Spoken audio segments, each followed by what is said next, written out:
Irina Sternik, periodista con especialización en tecnología y cultura. Hoy nos va a hablar sobre nuevas tecnologías. Hola, bienvenidos. Mi nombre es Irina Sternik, soy periodista. Hace muchos años que escribo y hablo de tecnología y me invitaron a dar esta charla orientada a arte. Para pensar el arte y la tecnología realmente pasé por muchos temas, muchos estados, porque desde que Internet está en nuestros bolsillos, en nuestras computadoras, está presente en todo lo que consumimos. Y lo que me pareció interesante es hablar de inteligencia artificial. Inteligencia artificial es un término acuñado en 1956 y tiene que ver cómo la tecnología intenta imitar a la mente humana. Mejor dicho, intentar superarla. Básicamente de lo que se trata la inteligencia artificial es de poder aprender y sacar conclusiones basándose en el paradigma de la mente humana. Y en el arte hay muchas cosas interesantes al respecto. Por ejemplo, una canción que se creó de la mano de Sony a través del Departamento de Investigación. ¿Y qué hizo con la inteligencia artificial? Analizaron 13.000 partituras de los Beatles para crear su estilo y recrear una nueva canción que la compuso Sony y todo el equipo de investigadores a la manera de los Beatles. Los invito a escucharla.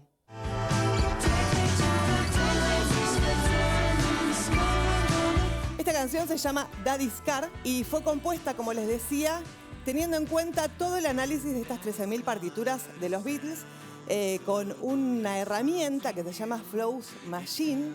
Esta herramienta fue diseñada por programadores, pero también participaron músicos y de hecho los arreglos de las canciones los hizo el francés Benoît, que él no solamente colaboró con la letra, sino que también colaboró con la orquestación. Pero la mezcla final la hizo la máquina. De hecho, si ustedes escuchan la letra, la traducen, van a ver que es un poco rara. La pregunta que se hacen los que analizan este tipo de temas ¿es arte? ¿Es música? Bueno, esta pregunta creo que nos va a acompañar a lo largo de toda la charla, porque si crear arte con elementos antiguos y hacer algo nuevo puede ser considerado, es arte. Si crear arte es hacer un software desde cero que pueda permitirnos crear nuevas melodías, es arte. Y esto es lo que viene tratando de aprender hace tiempo, lo que se llama Machine Learning, aprendizaje automático. Nuevamente, todas las empresas de tecnología tienen su departamento e invierten millones de dólares en desarrollar estas máquinas de aprendizaje automáticos que lo que hacen es tener una base de datos e ir agregándole información. Muchas veces se trata de proyectos de código abierto, donde todos pueden colaborar, y la máquina tiene la capacidad de aprender ella sola, por eso se llama Machine Learning. Y a veces, como le comentaba, con la herramienta AlphaGo, esta máquina que le ganó al mejor jugador del mundo de este juego, tuvo la capacidad por primera vez de improvisar una jugada que lo desorientó a este jugador. Lo desorientó y los expertos se dieron cuenta del peligro que tiene esto porque la máquina improvisó. ¿Por qué improvisó? Porque aprendió. Volviendo a la experiencia de Sony, Flow Machines, es una máquina que tiene que ver con el flujo de información y funciona como la mente humana. Y Google también está haciendo esto. Les contaba que IBM invirtió, por ejemplo, en Watson. Watson es la máquina de inteligencia artificial. Watson hace muy poquito creó un tráiler de una película él solo. Se convirtió en un director de cine. Y Google tiene algo que se conoce como Google Brain. Es un departamento de investigación que desde el 2011 viene desarrollando diferentes herramientas y con respecto a la música, hace muy poco, el año pasado, creó el proyecto Magenta. El proyecto Magenta es una herramienta que tiene la capacidad de crear música ella sola. En este caso, los programadores le dieron 4 notas a Google Brain, al proyecto Magenta, y con estas 4 notas crearon una melodía de 90 segundos de piano que puede haber sido creada por cualquiera, pero en este caso fue la máquina. Vamos a escucharla.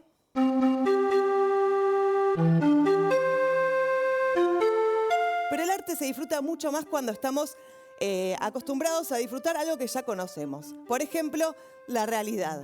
Y se habla hace mucho tiempo de realidad virtual. Estuve leyendo los inicios de la realidad virtual. Es un término interesante porque tiene que ver con tecnología, pero también tiene que ver con la noción de cómo percibimos la realidad. De hecho, Natalio Botana, el director y el creador de Crítica, en su momento le pidió a Siqueiros, el pintor mexicano, que dibujara en la bodega, que pintara en la bodega de su mansión un paisaje que se asemeja mucho a la experiencia de estar navegando en las profundidades del mar. Bueno, es muy famosa la historia del mural de Siqueiros y esta misma experiencia es la que hoy vivimos cuando nos metemos en el canal de YouTube de 360 grados o cuando, por ejemplo, disfrutamos un producto creado en realidad virtual. Y ahora quiero hablar de Queen. Brian May, el guitarrista, es un fanático de la realidad virtual. Él mismo creó su propia línea de lentes de realidad virtual, los vende, son económicos, pero para el aniversario de la muerte de Freddie Mercury, también para cuando él hubiera cumplido 70 años, crearon la experiencia Bohemian Rhapsody. Este video de Queen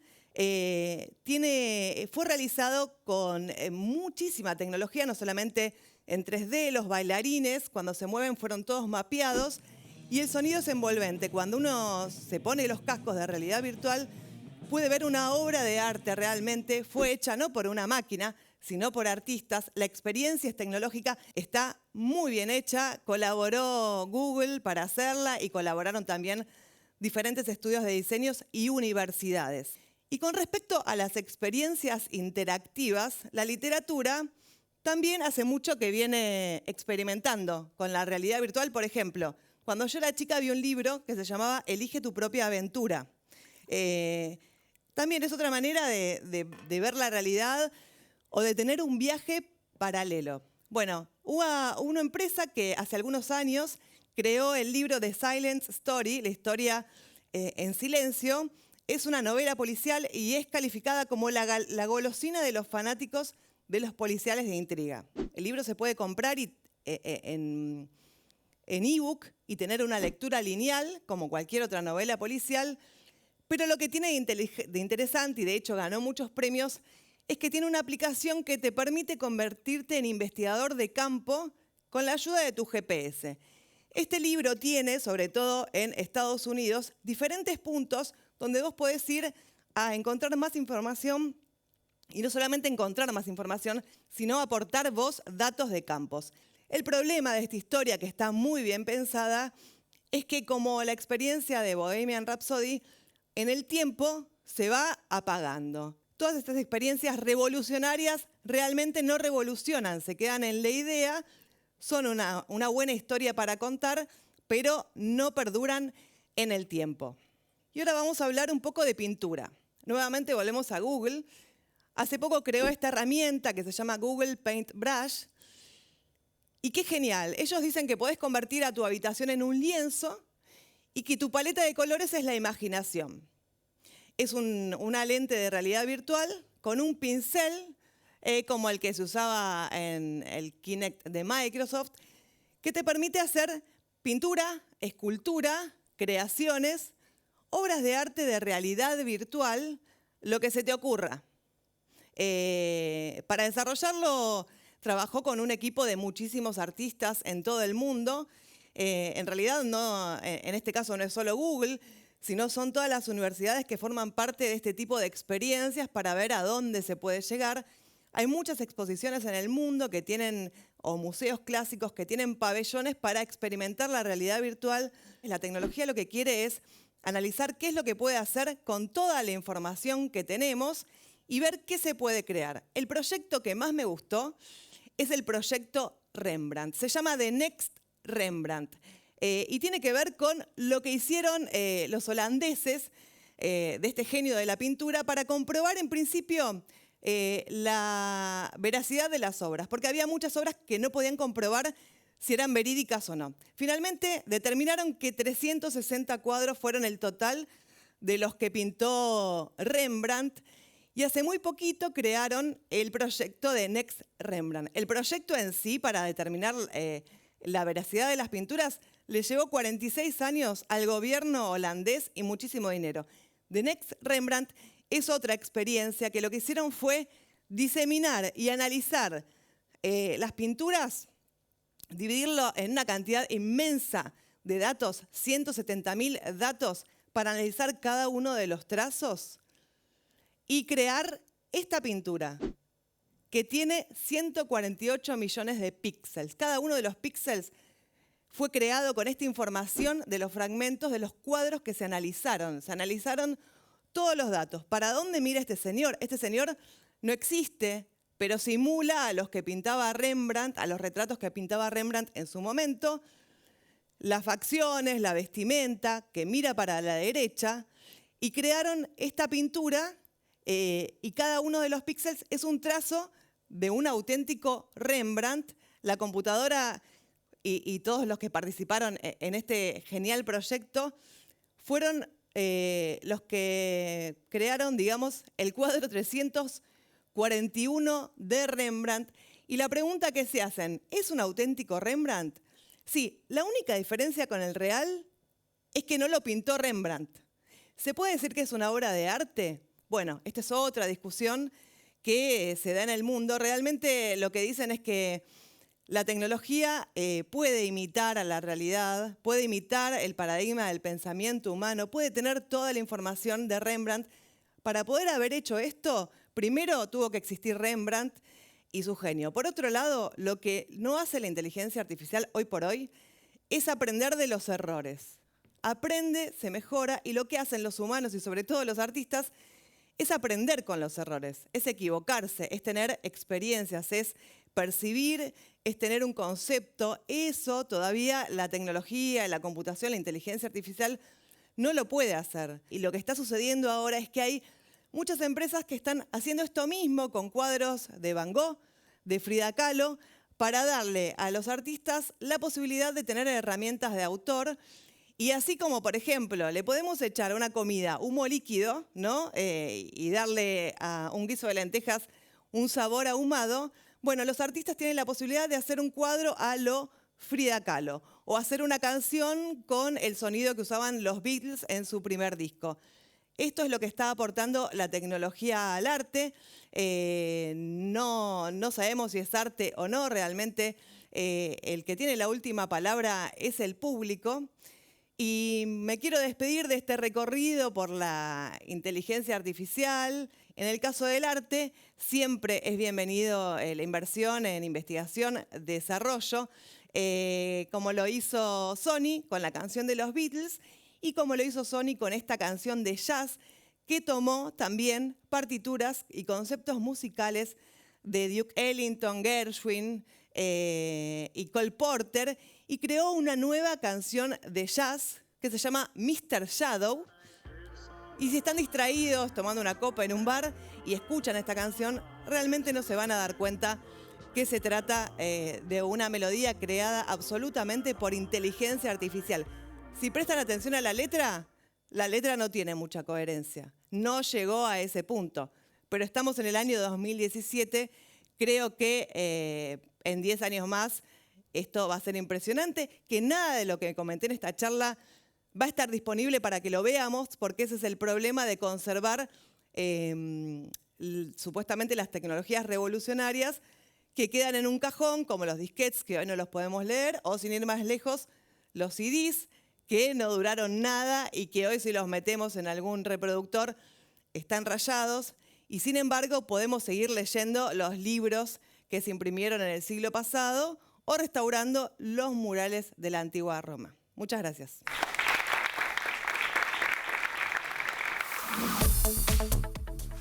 Cristian de Marchelier, biólogo y doctor de la Universidad de Buenos Aires. Hoy nos va a hablar sobre ciencia y arte. Mi nombre es Cristian de Marchelier y hoy les voy a contar sobre la ciencia del arte. ¿Puede la ciencia explicar una obra de arte? ¿Podemos reducir una sinfonía a una ecuación? ¿Podemos describir una obra arquitectónica con el lenguaje de la matemática, de la geometría? ¿Acaso existe una explicación científica de la belleza? Cuando me hice esta pregunta, lo primero que hice fue lo que hacemos todos. Busqué en internet, puse ciencia más arte, di enter y me salió esto. Wonder, el mundo de la maravilla, del asombro y de la admiración, pero también el mundo de lo desconocido. La verdad es que también lo que me puse a preguntar es si podían haber combinaciones específicas entre tales y cuales ciencias y tales o cuales artes. Podría decirse que empecé a jugar con el azar, como jugar con 2 latas y sacar papelitos de cada una, y a ver qué combinaciones podían salir. Y la primera combinación que me salió es esta. Música y matemática. Y parece que sí, parece que hay una combinación o hay una relación entre la música y la matemática. Lo primero que hice fue llamar a Pablo Amster. Pablo es un matemático, pero también sabe mucho de música. Y Pablo me dijo, Cristian, la música y la matemática en el fondo son la misma cosa. Uno de los casos más famosos, más renombrados, fue el de Johann Sebastian Bach.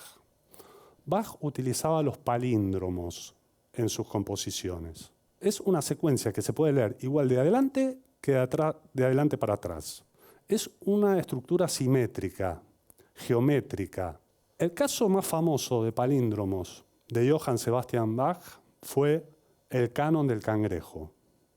El Canon del Cangrejo es justamente eso. Es una composición que se puede interpretar de adelante para atrás o de atrás para adelante y suena exactamente igual.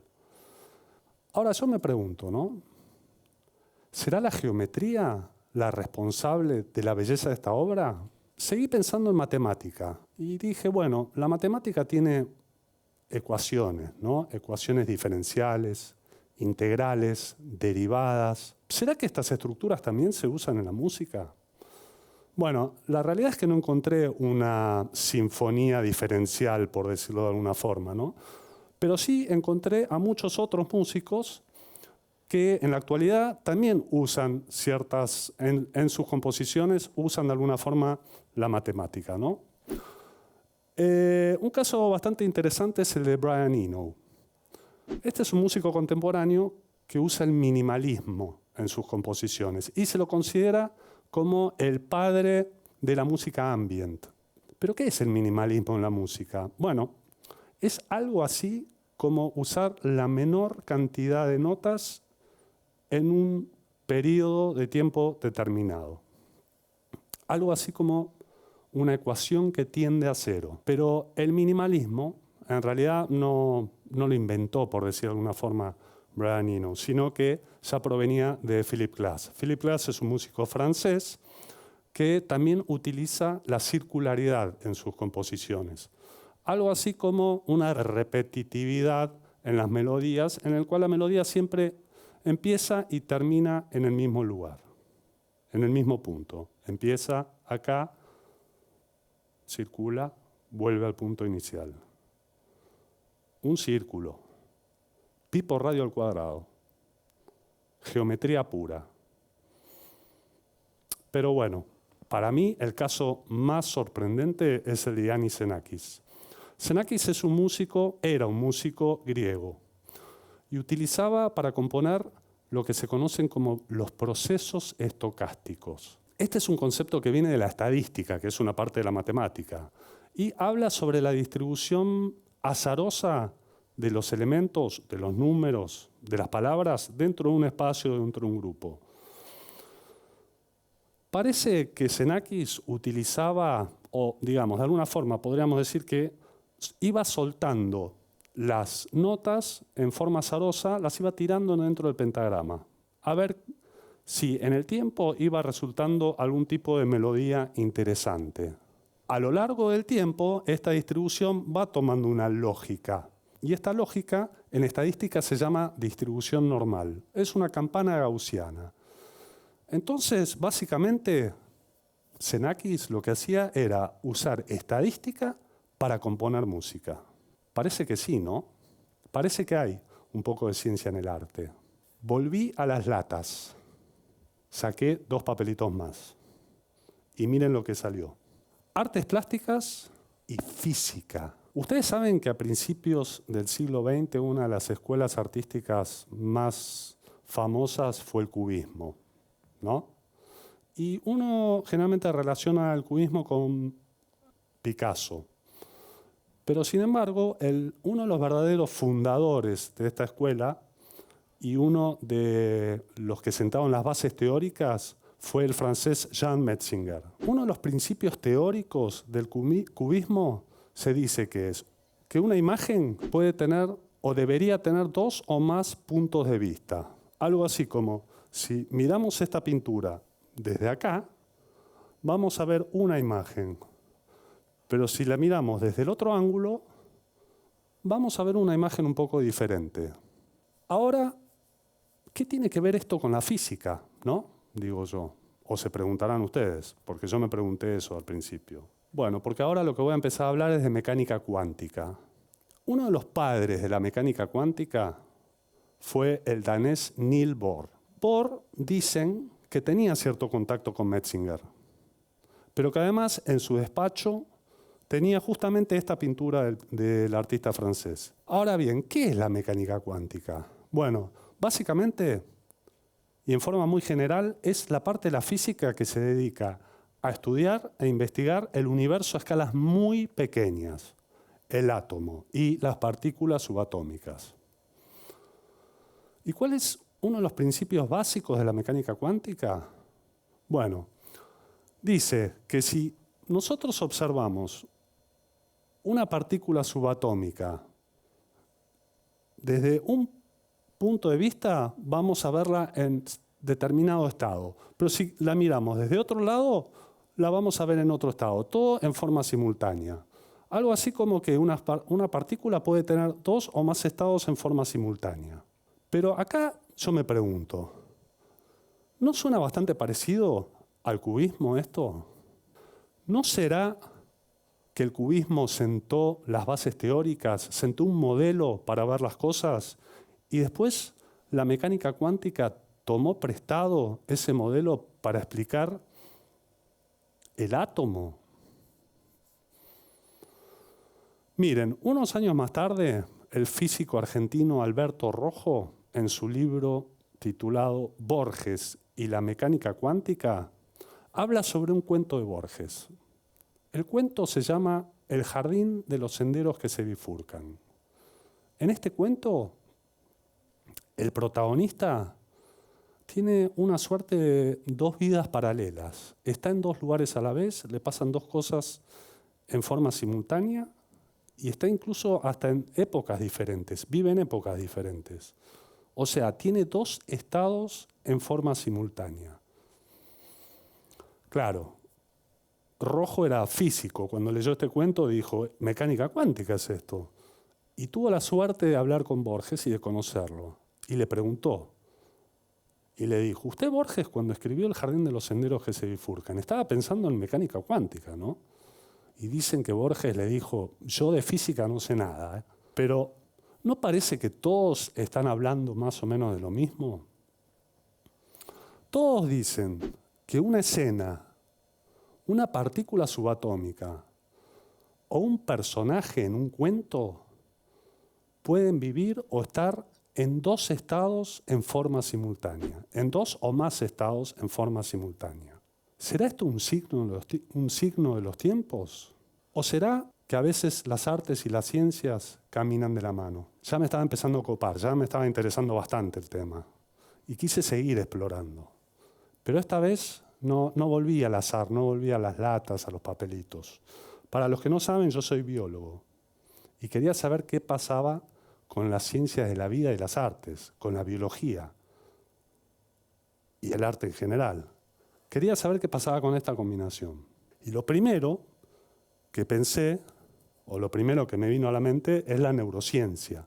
Algunos dicen que la expresión artística es una construcción de la mente, algo subjetivo, a lo Schopenhauer, el mundo como voluntad y representación. Y como dice Diego Golombek, hay algo ahí afuera, hay una pintura, hay una escultura, una foto, una película, pero la imagen, la obra de arte se termina de construir acá, en nuestra cabeza, en nuestra mente, en nuestro cerebro. Y es que la neurociencia es eso, es pura química. Pero después pensé, no, voy a entrar a investigar por otro lado. Y empecé a pensar en la evolución de las especies, la selección natural, el gran Darwin. Ustedes dirán, ¿qué tiene que ver la selección natural? ¿Qué tiene que ver la evolución de las especies con las artes? ¿Dónde está la relación? Bien, este señor, que es un biólogo evolutivo, dice que todo. En realidad lo que dice Dawkins, o de lo que habla Dawkins, no es específicamente las artes, sino que habla de las manifestaciones culturales en la sociedad en general. Escuchen esto. Ahora, miren esto. Me parece que ya todos sabemos de qué estamos hablando, ¿no? No hay que explicar nada. Todos sabemos de qué se trata. Lo que dice Dawkins es que lo que están viendo y escuchando es un meme. Algo así como una manifestación cultural evolutivamente exitosa. La palabra meme viene de un juego de palabras en inglés. En inglés es meme y es una comparación del gen en inglés, gene. Entonces tenemos los genes y los memes. Lo que decía Darwin es que los genes pueden replicarse y multiplicarse en la naturaleza o pueden extinguirse también. O sea, pueden tener éxito evolutivo o fracasar. Lo que dice Dawkins es que así como los genes se replican en la naturaleza, los memes también se replican en la sociedad y son, digamos, no transmiten información genética, sino que son manifestaciones culturales. Y así hay manifestaciones culturales que pueden replicarse y tener mucho éxito en la sociedad y otras que no, que se extinguen. Dentro de eso está el arte y las obras de arte. Ahora, eso no es lo más interesante de todo, sino que además Dawkins dice que al igual que los genes en la naturaleza están expuestos a las presiones evolutivas de la selección natural, los mismos mecanismos podrían funcionar con los memes en la sociedad. ¿Será verdad esto? Miren, si seguimos explorando, vamos a encontrar matemática en la arquitectura, vamos a encontrar química en la pintura, vamos a encontrar astronomía en la música y vamos a encontrar hasta biología en la danza. Entonces, yo me pregunto, ¿no? ¿Será que existe la ciencia del arte? Muchas gracias.